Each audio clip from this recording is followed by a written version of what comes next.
Hello lovely people, it's Candy here. So the house is quiet. The kids are at a weekend at their dad's. It's Friday night and I have been waiting for a quiet moment to unbox something really special. It was my main birthday present to myself. The very first indie deck that I've ever splashed out for. The Luminous Void Tarot. I've been waiting for a quiet moment to unbox this, and tonight seems like the time, so I'm going to get some crystals set up. I am going to light some candles. I am going to cleanse the deck with some incense. Now, this is special to me because I've come from a place where I had no financial freedom. I had no access to even my own money, no access to joint bank accounts. My financial life was totally controlled, and within that control, my needs were eradicated. Desires or wants or hobbies, it was find a way to do it for free or don't do it. So when I first came into tarot, I kind of brought that mindset with me. I looked at the cost of some indie decks, and even though I'm an artist and I know the cost of art, and I know the time that goes into even one piece of art, let alone 78, even though I'd got all that knowledge and understood the process that would go behind making a tarot deck, for me personally, I couldn't justify spending the cost of indie decks on myself. And it wasn't the value I placed in the indie deck. So I knew the decks are worth it. It was more the value I placed on myself. I didn't feel worth it. So I have amassed a collection of second-hand decks, second-hand mass-produced decks, and I'm not dissing any of those because those I love. Every deck that I've brought into my collection is so loved, and every deck is precious. But to see an indie deck that I really wanted, this is top of the list.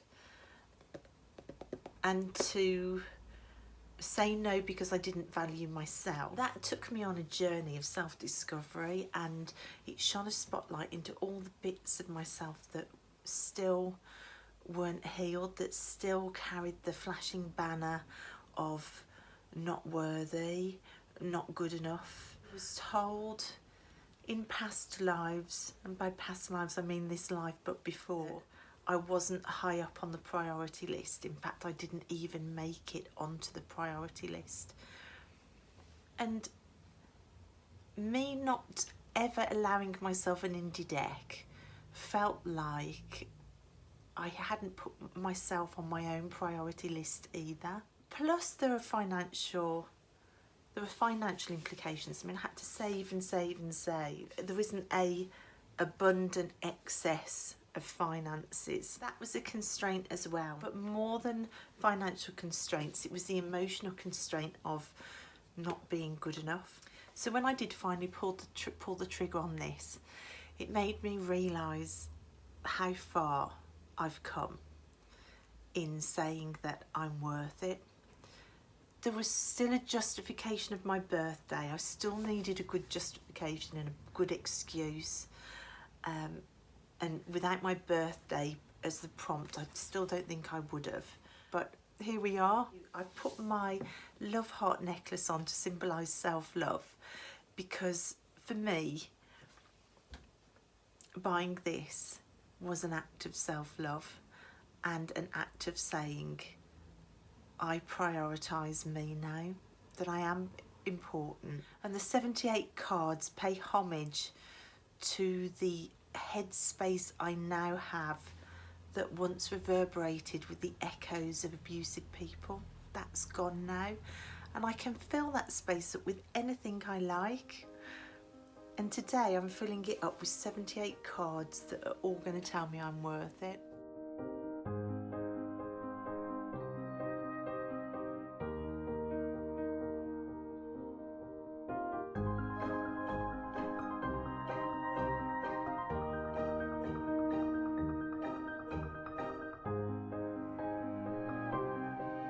you can see, it's a beautiful two-part box. There's a little guidebook inside that comes with it.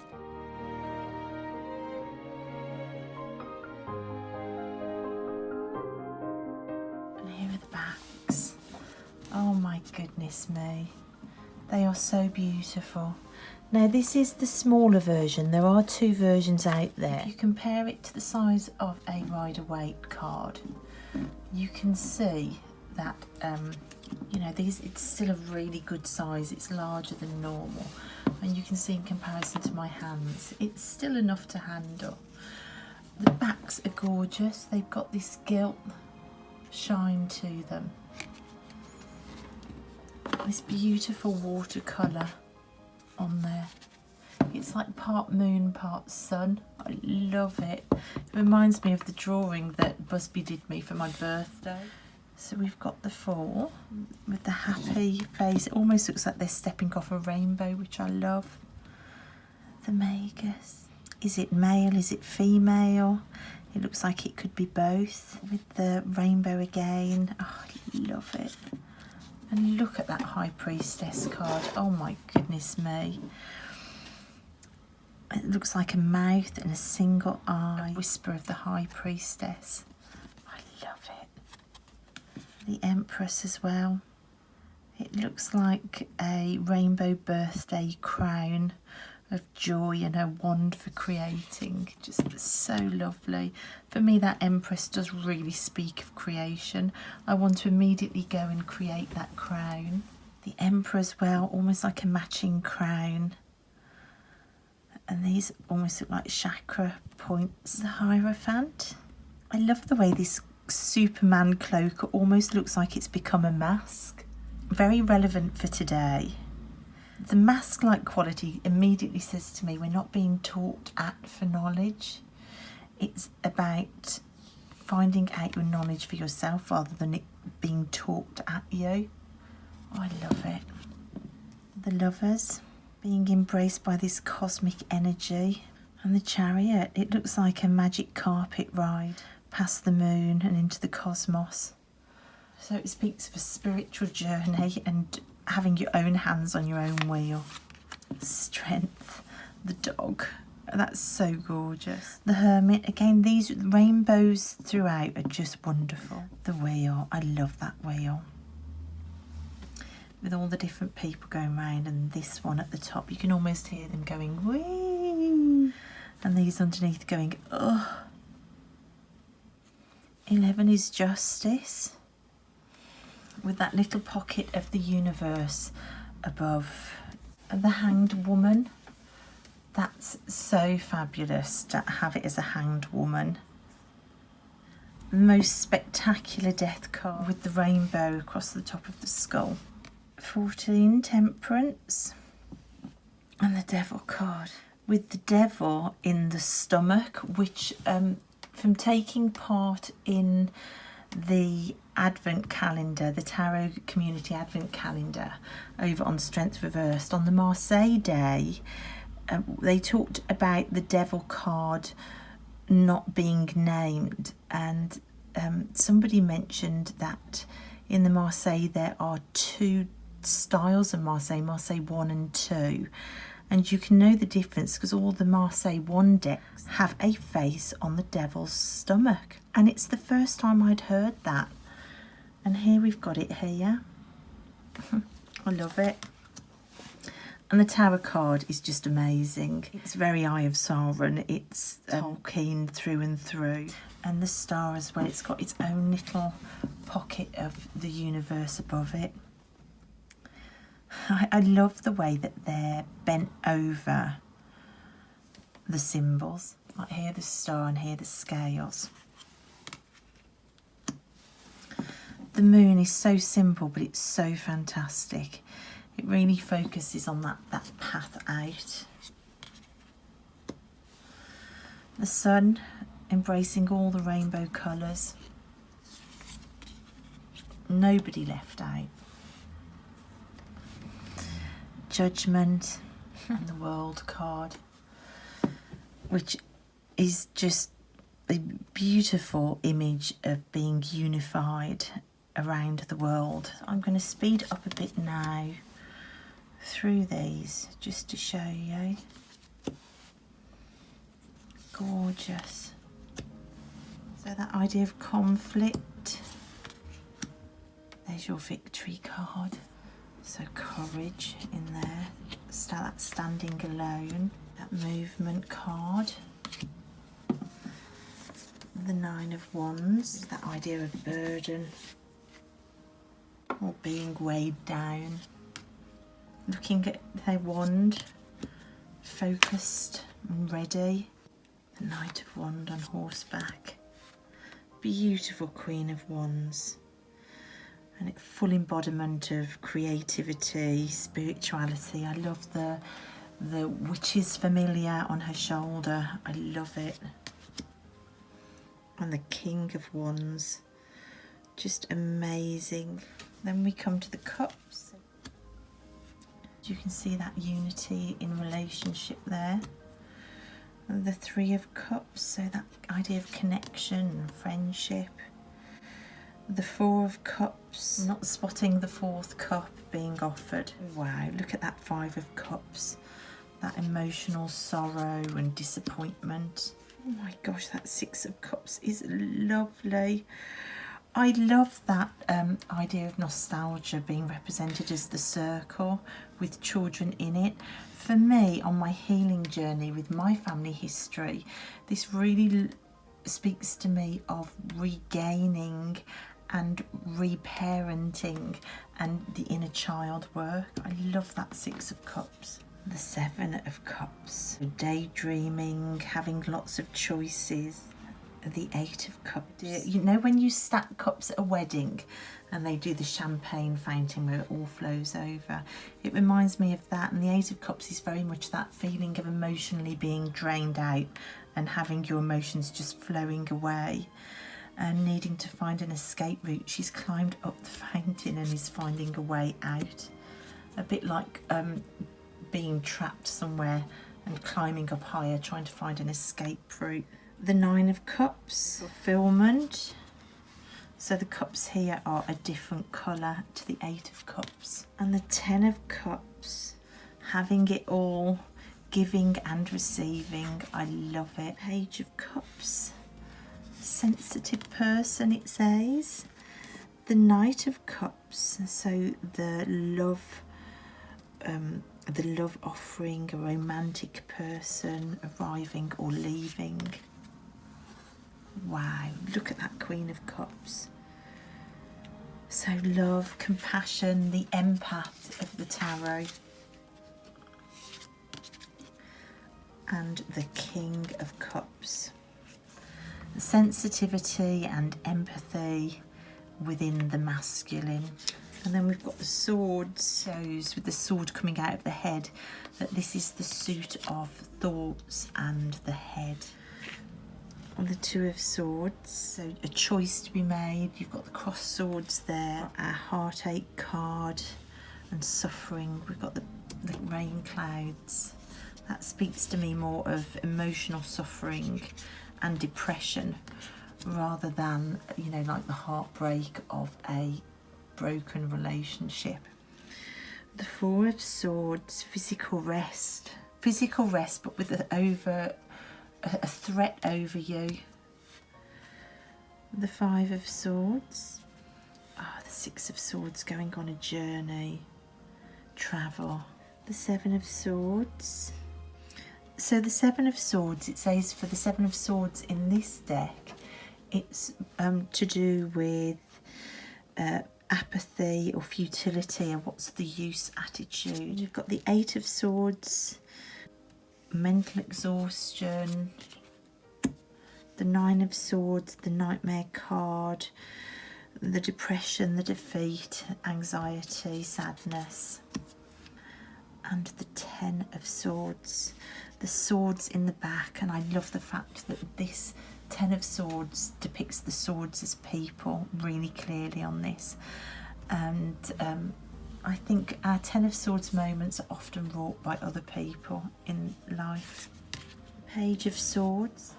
The Knight of Swords. Wow, look at her. And the King of Swords. Cool, calm, analytical.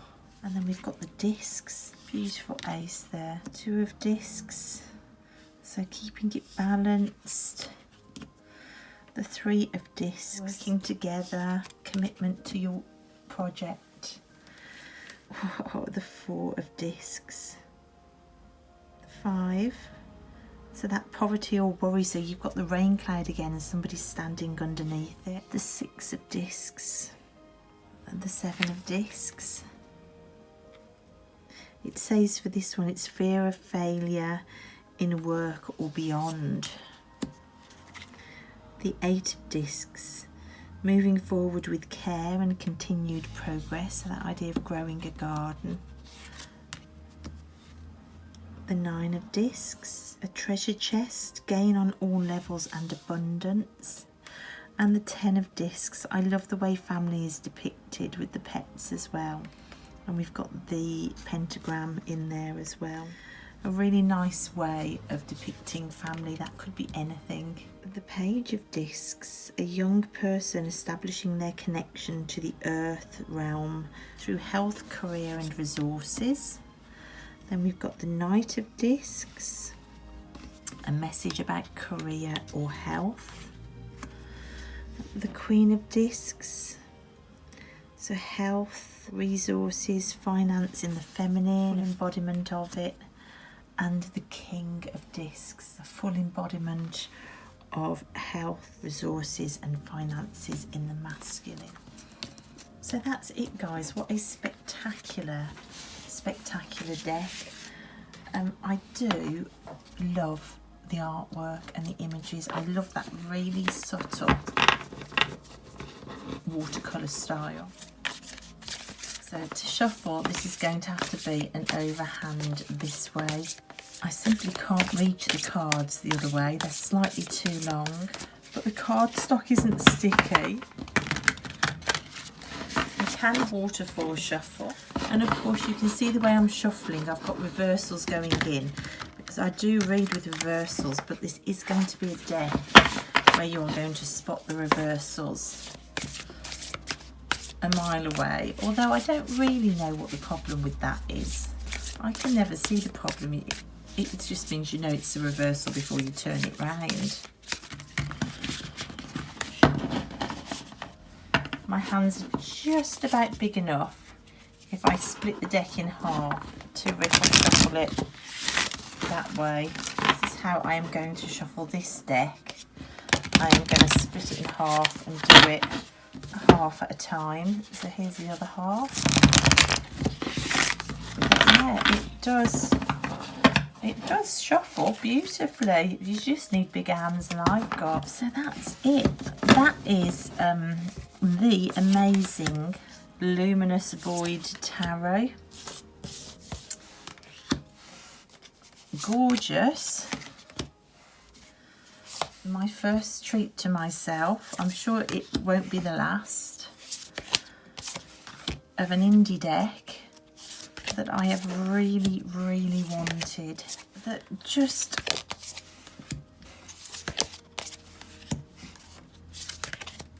speaks to me with its artwork.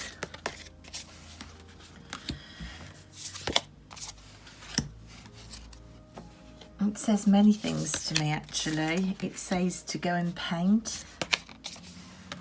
It says to never give space to the voices that say you aren't a priority ever again. It says to go and embrace your inner child. It lived under threat for a long time. Introduce it to your dogs. There is justice coming for those who work. For a long time you've been recovering on your own. You've had to be brave. You've known sorrow through and through. But now with a calm mind, you can make your own decisions. You can embrace peace and own your emotions fully. You can be your own love message to yourself.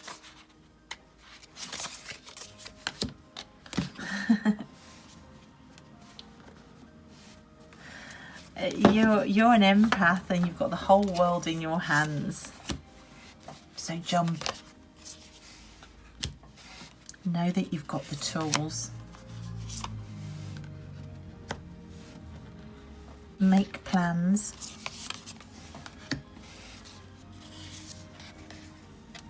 Mysteries will be unravelled to you.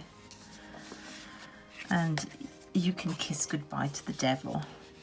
Because victory is calling. The wheel is in your own hands. Happy endings await. Just grab hold of your mind and the way you've been taught to think. And know that you can choose what to fill your cups with.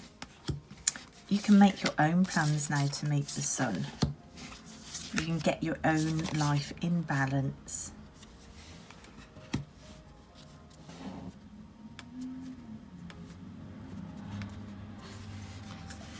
Because you've defended your own space for way too long, jump on your horse and go. You have control. Balls are rolling back to you. Sorrow has been a big part of your life, but put your hands in the earth. Grow your garden and watch the world spin round. Watch things come into play that you've worked hard for. You've got it together now. Journey into the new.